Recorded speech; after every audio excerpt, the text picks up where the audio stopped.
है कि drama plan अनुसार भारत की सरकार ने आजादी के बाद गांधी की फोटो इतनी महत्वपूर्ण क्यों रखी? प्रश्न को देखते ही हमारी बुद्धि में आना चाहिए कि भारत की सरकार, जो भारत का व्यक्तित्व था, भारत का, आवाज आ रही है? भारत का जो आ व्यक्तित्व था, रही। जो वास्तविक व्यक्तित्व था, क्या हो गया उसको? उसको तो उसने तो रास्ता दे दिया विदेशियों को कि भाई तुम आओ, हमारे ऊपर शासन करो। जब कोई दूसरा विदेशी आकर मेरे ऊपर शासन करेगा तो उसका मेरे ऊपर प्रभाव नहीं पड़ेगा क्या? पड़ेगा। क्या पड़ेगा? कि हम स्वाधीनता को भूल जाएंगे। आधीनता कहीं ना कहीं हमारे अंदर प्रवेश कर ही जाएगी। इतना आसान नहीं होता है। इतना आसान नहीं होता है कि बाहर से हमने विदेशियों को हटा दिया तो अंदर से विदेशिता समाप्त हो जाती है। नहीं समाप्त होती है। इसीलिए शब्द ही है सरकार। तो हमें खोज, अध्यात्म कहता है जरा अपने अंदर खोजो कि तुम्हारे सर में क्या कार्य कर रहा है। आधीनता या स्वाधीनता? आधीनता में रहने की आदत पड़ गई है कि स्वाधीनता में जीने के लिए कोई अंदर से तीव्र इच्छा भी है? तो सरकार को देखो तो बात समझ में आएगी सर में क्या कार्य कर रहा है। तुमने अभी भी जो पैरामीटर्स हैं, जो अम, आगे जीवन में आगे बढ़ने के जो पैमाने हैं, वो किसको बना रखा है? क्या आधार बना रखा है? विदेशिता को? कि कुछ बाहर से आना चाहते हो?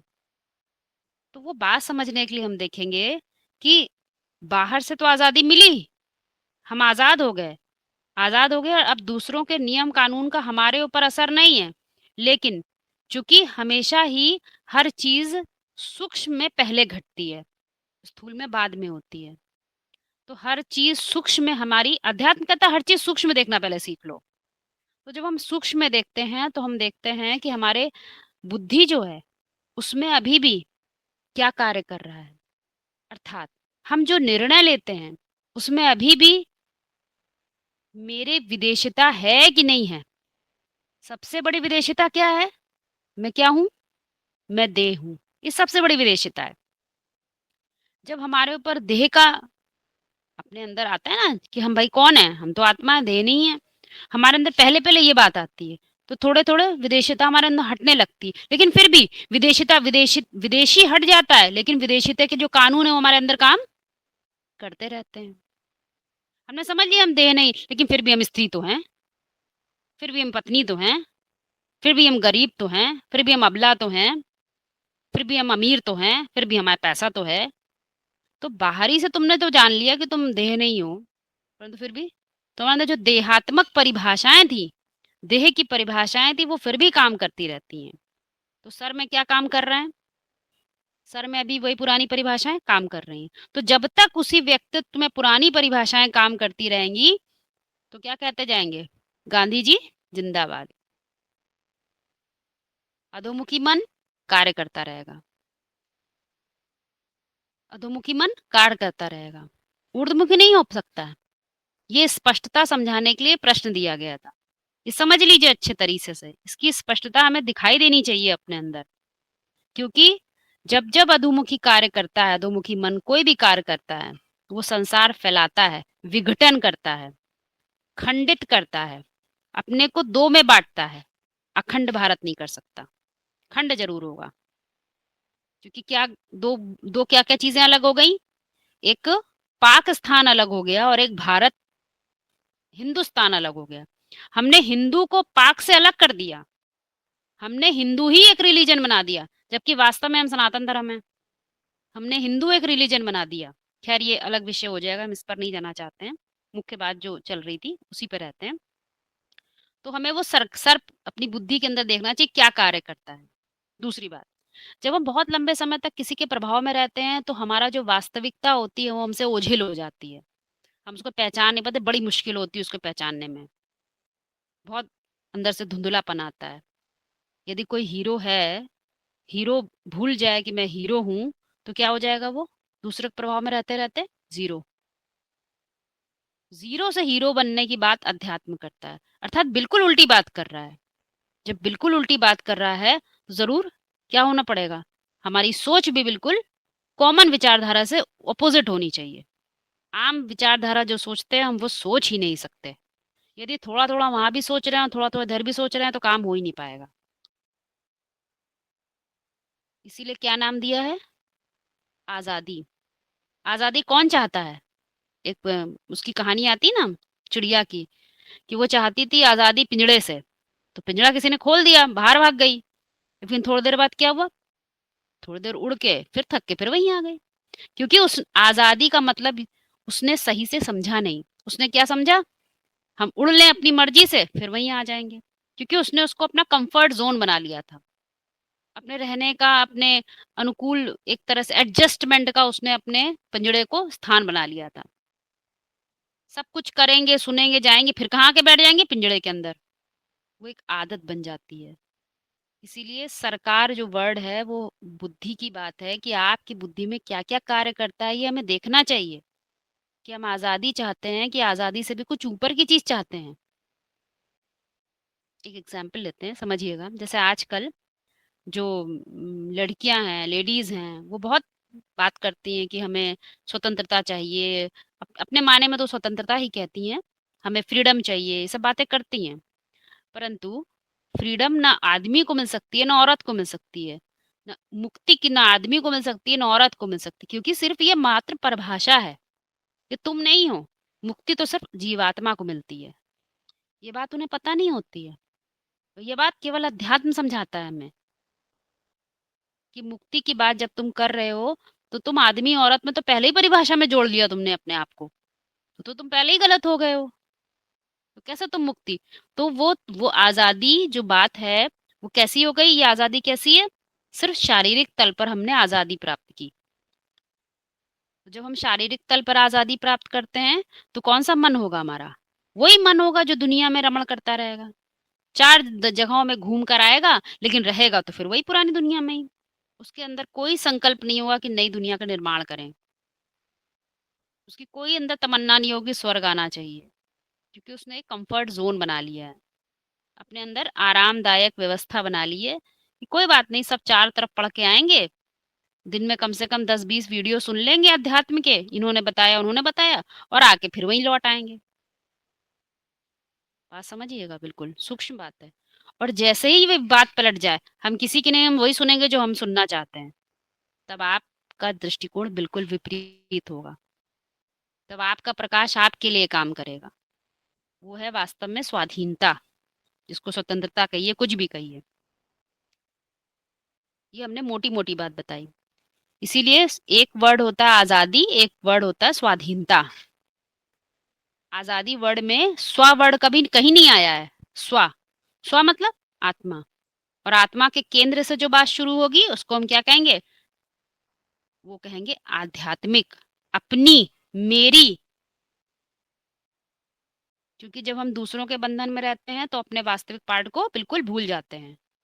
हमारी आदत पड़ जाती है दूसरों के अंडर में रहने की, दूसरों के अनुकूल चलने की। भले वो हमें करे ना बाहर से कंट्रोल, लेकिन फिर भी अंदर से तो कंट्रोल रहने की आदत है ना। जब कंट्रोल रहने की आदत, तो आज नहीं तो कल फिर दूसरा कोई कंट्रोल करेगा। पहले बाहर बाहर वालों ने कंट्रोल किया, अब हमारे घर के ही लोगों ने। हमारे भारत में आज क्या हाल है? हम अब भी कंट्रोल में ही हैं, और बहुत जल्दी ऐसा शासन होने वाला है कि हमारे पास अपना कुछ भी नहीं रहने वाला है। वो दिख ही रहा है आप लोगों को, जैसा जिस तरह चल रहा है माहौल। तो वो पूरी छिन जाएगी। क्योंकि पूरा अगर आएगा नहीं, तो पूरा बदलाव नहीं होगा। तो पूरी बर्बादी के लक्षण दिख रहे हैं। क्योंकि आत्मा को अपनी स्वतंत्रता का ख्याल नहीं है। एक एग्जाम्पल इसका हम देते हैं। सबसे बड़ी स्वतंत्रता हमारी मानसिक स्वतंत्रता है, जो हमसे छिन गई है। हम सोच ही नहीं पाते। हम यूट्यूब और गूगल और इन सब के बिना सोच भी नहीं पाते। ये सबसे बड़ी दिक्कत है। आम आदमी अध्यात्म की परिभाषा भी यूट्यूब पर खोजता है। हम जब किसी से बात करते हैं ना कि भाई कैसे सेवा करनी चाहिए, तो आदमी कहता है कि भैया ऐसा है, यूट्यूब पर वीडियो बना के डालिए। तो सोचिए हम कितने बंधन में हैं। क्या ये हमारी आज़ादी है? तो ये आज़ादी कैसी अधोमुखी अवस्था की है। हम कितना भी सोचेंगे, कुछ भी रहेंगे वही पुराने पिंजड़े में। पिंजड़े वाली बात नहीं भूलिएगा, हम रहेंगे वही पिंजड़े में। टूट जाए, अंजर पंजर, दरवाजा भी खुला होगा उसका, लेकिन हमारी क्या पड़ गई है? पुरानी आदत, संस्कार, कि हम बाहर उड़ तो बहुत लेंगे, उड़ के आएंगे वहीं से सोने रात में वापस, यानी अपनी कंफर्टेबिलिटी में वहीं वापस आएंगे। चाहे पिंजड़ा में न दरवाजे हो न बिल्कुल टूटा हुआ हो, लेकिन रहने की वही आदत है। अंजर पंजर हो गया हो, वही आज हाल है।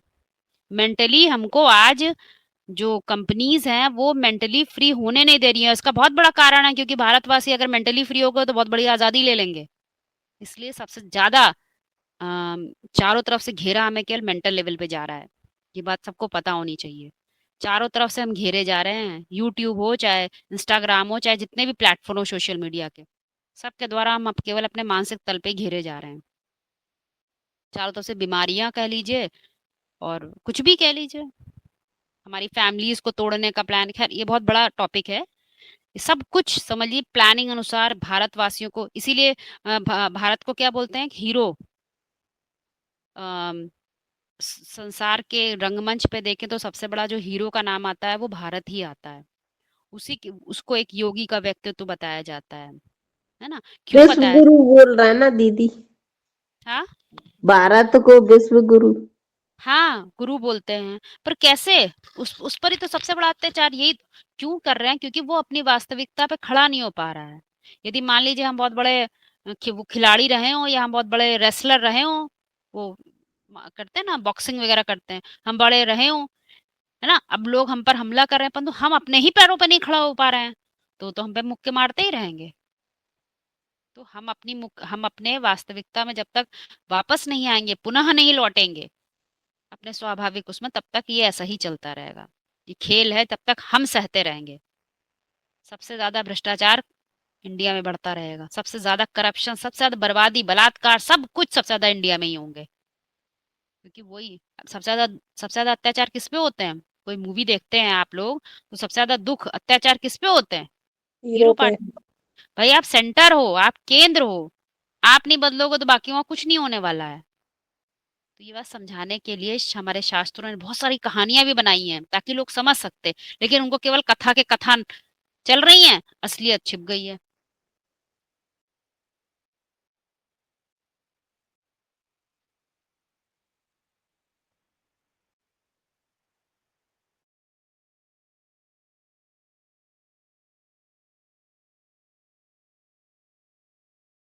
इस पर कोई प्रश्न रखना चाहें तो रखें। एग्जाम्पल समझ में आया सबको? हाँ हाँ। ठीक है। लेकिन दीदी हम एक बात पूछ रहे हैं, जैसे कि हम जैसे कोई भी चीज का आंसर चाहिए तो यूट्यूब पे खोज रहे, गूगल पे खोज रहे, लेकिन उनकी इतनी बुद्धि कहाँ से विस्तारित हो गई जो कि हमें बता पाएंगे तो। वो इसलिए बता लेते हैं क्योंकि उनके पास जो लिखे हुए हमारे शास्त्र है ना, जो शास्त्र लिखे हुए हैं वही सब एनसाइक्लोपीडिया पे पड़े हुए हैं, वही सब डाल रखे हैं, उसी से तो ये सब चल रहा है। कहाँ से आ रहा है इतना नॉलेज? जितने बड़े बड़े रिसर्चर्स हैं, जितने बड़े बड़े विद्वान हैं, उन्होंने स्टडी कहाँ से की है? हमारे वेद उपनिषद से स्टडी करी है, कहीं और से स्टडी, इसी को पढ़कर समझ कर उन्होंने अपनी विदुषता को बाहर प्रखर किया है। ये बात आप लोगों को पता होना चाहिए अच्छे से। उनके पास हाँ, कोई, और जितने भी शास्त्र थे जो सब अंग्रेज उठा ले गए ना। सब ले गए मतलब क्या? अपनी बुद्धि में समा लिया सब हाँ, कुछ? नहीं वो उसी वहां में से बांटने वो के लिए। निकाल निकाल के वो कर रहे हैं। हाँ, अब जैसे एक अभी आप लोग को उदाहरण दिया कि मोटिवेशन क्लासेस चलती है ना, जो लोग आजकल बड़े मोटिवेट करते हैं, आप ऐसा करिए वैसा करिए, आपको ये आप अर्जुन हैं फलाने हैं, ये सब बातें करते हैं, आपने देखा होगा।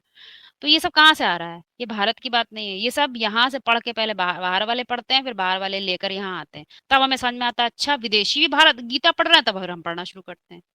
ये मेंटेलिटी आज आम आदमी की हो गई है। ठीक है, तो अध्यात्म बिल्कुल नजरिया बदलता है, अध्यात्म शुरू ही तुमसे होता है, सिर्फ तुम्हारे मंदिर में प्रवेश करने की एक जरूरत है। बस इतना ही होती शुरुआत। शुरुआत एक दीप जलाने से होती है, और कुछ नहीं चाहिए होता है। तो ये मैंने चीजें, सीधी बात तो ये है ना कि हम ही खुद लंगड़े हो गए ना। हाँ हाँ हाँ, यही बात है। केवल बाहर की चीजों को हमें समझ लेना है, बाकी गलती तो सारी अपनी ही है, क्या किसी की गलती कहेंगे? है ना? हम ही जब अपनी चीजों को रख रखाव ठीक से नहीं करेंगे तो कोई चोर आके चुरा ले जाएगा। जिसको आवश्यकता होगी वो ले जाएगा। हमने ही अपनी चीज़ों की आवश्यकता को नहीं समझा, और उसके लिए हम उसकी तैयारी कहाँ करते हैं? तब करते हैं जब हमें अध्यात्म मिलता है, परंतु हम उसका उसका ठीक से अपने जीवन में इस्तेमाल नहीं करते। इतनी बड़ी रोशनी मिलती है फिर भी उसका यूज़ नहीं करते। समझनी चाहिए 2 मिनट में, समझते हैं 2 साल, 5 साल में कोई चीज़ को। तो हमने क्या किया? जो टाइम बर्बाद किया वो सब कहाँ जाएगा? वो सब हमें रिटर्न में नहीं मिलेगा, वापस नहीं मिलेगा अपने लिए। वो सब फिर हमें वापस मिल जाएगा, है ना? तो ये चक्र है, चक्र चलता रहता है, ना आपके लिए रुकता ना मेरे लिए रुकता है। ये सार्वभौम नियम है इस दुनिया के, ये किसी के लिए नहीं रुकते हैं। जो हम अभी बोते हैं वही हम रिजल्ट में पाते हैं।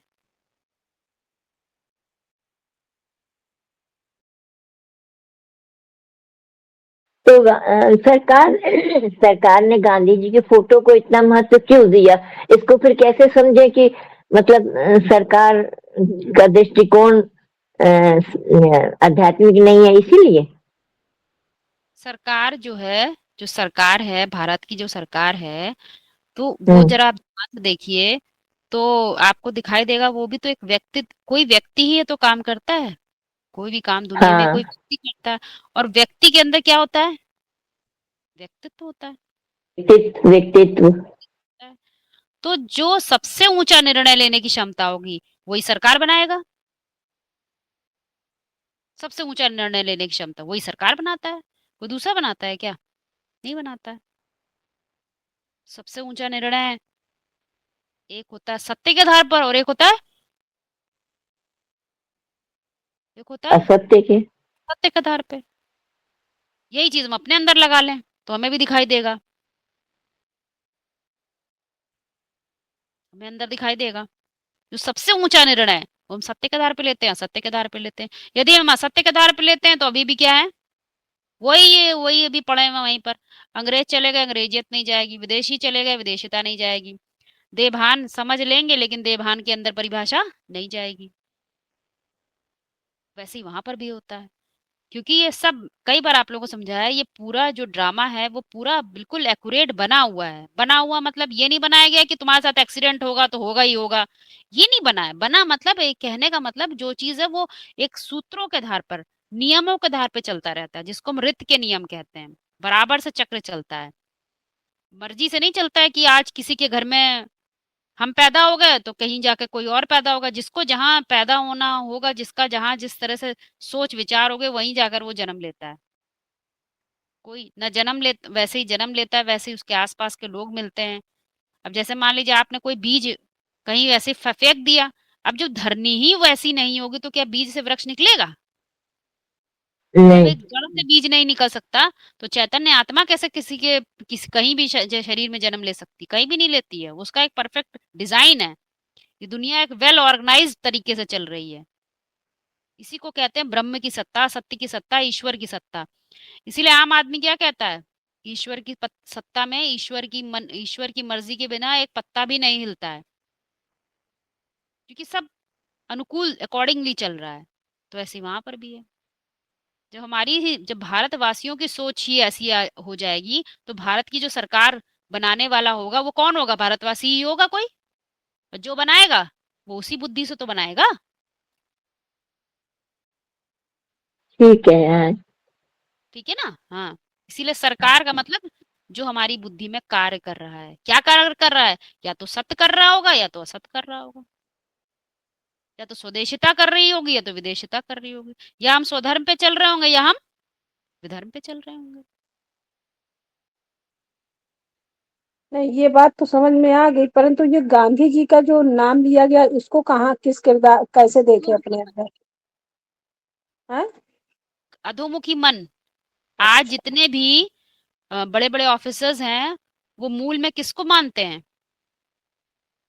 गांधी जी को फोटो रखते हैं, इसका मतलब परफेक्ट किसको मानते हैं? गांधी जी को, अधोमुखी गांधी जी मन को। को। आप किसको परफेक्ट मानती हैं? अधोमुखी मन को। तो वहां भी वही सरकार है, यहाँ भी वही सरकार है। वो सरकार कहाँ बच? दे के पदार्थ को महत्व देता है तो उसी को कहेंगे। हाँ, तो वैसी वहां भी स्थिति, यहाँ भी स्थिति है। वो क्या कर सकते हैं? जब उनका नाम लिया गया तो उन्होंने क्या अखंड भारत बनाया क्या? राम राज्य की परिकल्पना पूरी हुई क्या? नहीं पूरी हुई। पूरी ही नहीं हो सकती, क्योंकि राम राज्य मतलब ईश्वर की सत्ता, राम राज्य का मतलब अखंड भारत। और उन्होंने तो क्या किया, दो को अलग कर दिया। हिंदू हिंदुइज्म को अलग कर दिया। सनातन धर्म का मतलब ही होता है, हिंदू कोई धर्म नहीं है। हिंदू को उन्होंने धर्म बना दिया, हिंदुस्तान अलग कर दिया और पाकिस्तान अलग कर दिया। तो ये बहुत से सभी देश छोटे छोटे खंडित हो गए। भारत तो अखंड देश की बात है, अखंड तब होगा जब हमारा सनातन धर्म होगा। सनातन धर्म है तो सब एक हो सकते हैं, और जब हम कोई एक पर्टिकुलर रिलीजन बन जाते हैं तो क्या आता है, खंडन हो जाता है।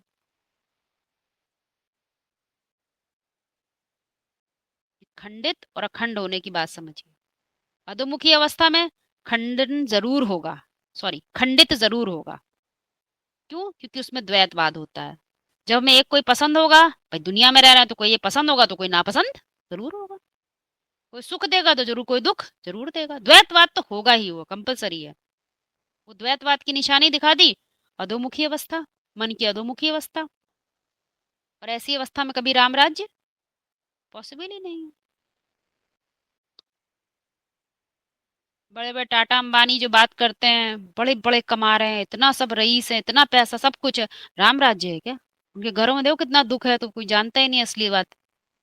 कितने परेशान और कितना दुखी हैं वो लोग। क्योंकि ये पॉसिबल नहीं है, जो सार्वभौम सत्ता उसके नियम के खिलाफ है, वो हो ही नहीं सकता। ये बात समझने की है। अच्छा ये बताओ, जो जैसा रामायण में दिखाया जाता है ना कि राम ने अपनी सीता को भी दोषी मानकर उनको भी धोबी के कहने से बाहर निकाल दिया, तो इसको अध्यात्म में कैसे समझेंगे? धोबी क्या करता है? कपड़ा धोने का काम करता है। ये काम करता है तो कपड़ा धोने का जो काम करेगा उसको तो पता होगा ना, गंदा कपड़ा क्या है, अच्छा कपड़ा क्या है। अरे पता होगा कि नहीं पता होगा? हाँ हाँ। साफ कपड़ा क्या है, गंदा कपड़ा क्या है। तो पुरुष को अपनी पुरानी प्रकृति का पता चल जाए तो अच्छी बात नहीं है क्या? कौन है धोबी? शिव बाबा का जो ज्ञान है वही तो धोबी पने का काम करता है हमारे लिए। तो हमें पता नहीं चलता कि हमारी पुरानी प्रकृति क्या है। तो उसको निकाल बाहर किया तो क्या गलत कर दिया? नहीं तो उसमें तो सीता दोषी नहीं थी, फिर भी निकाल के बाहर किया ना। तो तुम्हारी जो कथा कहानियां यूट्यूब पे आती वो बताती है दोषी थी नहीं दोषी थी। बात दोष या नहीं है, दोष तो वैसे भी प्रकृति का नहीं होता, दोष तो सारा पुरुष का ही होता है। गलती कौन करती है, आत्मा की देह? आत्मा। पुरुष का ही गलती, तो पुरुष की थी, उसकी क्या दोष थी? परंतु पुरानी हो गई थी तो उसे त्यागना ही पड़ेगा। त्यागोगे नहीं तो तपस्या कैसे करोगे? उसके त्यागे बिना राम राज्य स्थापन भी नहीं हो सकता था। कहते पुरानी तो राम के राज्य में सब सुखी थे, पर रामायण जो कहती है तो उसमें तो सब दुखी थे। सीता जो रामायण थी राम ना राज्य वो की बात दीदी, नहीं करती है। वो ये भी कह राम, सकते हैं ना कि वो पुरानी प्रकृति थी ना, तो हाँ, दूसरे पुरुष के कंट्रोल में रही ना, इसलिए उसको निकाला। दूसरे हाँ के तो पुरुष ठीक के है, ये कंट्रोल नहीं दस सर चलती के थी। रावण, हाँ 10 सर के वो भी आपका ये बिल्कुल सही है। 10 सर के रावण के अंडर दी कंट्रोल जो प्रकृति रही है वो क्या शुद्ध है? वो तो हम लोग अभी अभी अपने इसी क्षण बैठ के देख सकते हैं अपनी पुरानी प्रकृति को, क्या हाल है उसका। तो कौन पुरुष लेके जाएगा? वो स्वर्ग में जाने लायक है वैसी प्रकृति? वो तो त्याग नहीं पड़ेगा। वो जब चित्रों का मानवीकरण कर देते हैं ना, तो होता क्या है कि हमारे अंदर ये जो होता है भावना, भारतवासियों के अंदर भावना बहुत आती है, बुद्धिमत्ता कोने में रख देते हैं जाकर। इसी का सारा फायदा हमारे कंपनीज उठा रही है, ध्यान रखना। हमारे दिमाग के साथ ये सब खेल है, हमने कई बार बताया है, पूरा भावनाओं के साथ हमारे खेला जा रहा है इस समय। इसलिए थोड़ा सावधान रहिए। वो हर तो बात है को ही ठीक है। देखिए, है ना? और इसीलिए दीदी अभी भी ये समझो कि पूर्ण रूप से अभी भी हम लोग स्वतंत्र नहीं है, परतंत्र ही हैं मानसिक तौर पर। मानसिक लेवल पर अभी भी हम लोग की परतंत्रता ही है। क्योंकि अगर ये सब यूट्यूब, ये सब इंस्टाग्राम, ये सब क्या है? उसमें हमारे ऊपर हावी हो रहा है ना। हाँ हमारे एक ऊपर चलिए हम पढ़ा रहे हैं, जो हमारे आजकल के बच्चे हैं वो क्या है बेचारे, तो वो हमेशा के लिए अधीन ही रहेंगे। नेट चला जाता है तो बिलबिला के घूमते रहते हैं। हाँ हाँ, वही बात है। वही यदि वही मोबाइल नहीं, हाथ में नहीं है तो बार परेशान घूमते कि मोबाइल नहीं, हम क्या करें, कुछ कर ही नहीं सकते। कुछ करने का रहेगा ही नहीं, इतनी क्योंकि ज्यादा वो उनको बुद्धि बुद्धि सारी विदेशियों ने पकड़ रखी उसकी। हम्म। पकड़ नहीं सारा रखी है। काम। आज भी देखें तो देश की जो बुद्धि है ना भारतवासियों की, वो कहाँ काम कर रही, विदेशों में। जो बड़े बड़े बुद्धिमान हैं उनको सब विदेश चले जाते हैं, क्योंकि वहां पे सब कुछ सब मिल जाता है, सुविधा मिल जाती है, उनको आगे बढ़ने का हद स्थूल में बता रहे हैं। तो यहाँ पे क्या है, विदेशों में काम कर रही है, मैंने वो विदेशीता में काम कर रही है, सारी देह भान की परिभाषा है, जो बुद्धि थी ना वो सारी उसी में काम कर रही है।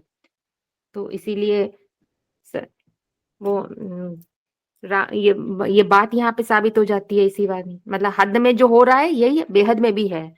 तभी तो विदेशों में सारी काम करे, दुबई में देख लो, अमेरिका इंग्लैंड में देख लो, जो बड़े बड़े जो बने प्रोजेक्ट हो रहे हैं, पूरा सब विदेशी, ये भारतवासियों की बुद्धि।